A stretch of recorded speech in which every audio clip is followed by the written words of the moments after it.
Tabrakan antara motor dengan minibus terjadi di Jalan Poros Raya, Kabupaten Takalar. Dalam insiden ini, seorang pengemudi motor meninggal dunia lantaran terpercik api akibat bahan bakar yang ia bawa tumpah dan terkena gesekan badan motor. Kecelakaan terjadi saat minibus dari arah Takalar berpapasan dengan sebuah motor dari arah yang berlawanan. Lantaran laju kendaraan yang cukup kencang, tabrakan pun tak dapat terhindarkan. Pengemudi sepeda motor Daeng Emba meninggal dunia lantaran tubuhnya terbakar akibat bahan bakar yang ia bawa terpercik gesekan badan motor di aspal.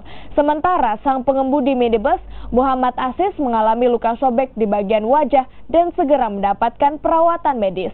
Polisi masih menyelidiki apa yang menjadi pemicu terjadinya tabrakan.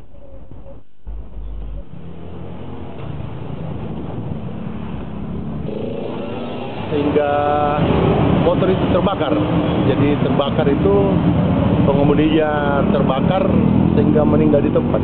Pengendara motornya, Pak ya? Pengendara motor. Diperkirakan pengendara sepeda motor itu membawa cirgen itu yang berisi mungkin bahan bakar entah apa dari bensin atau dari apa. Karena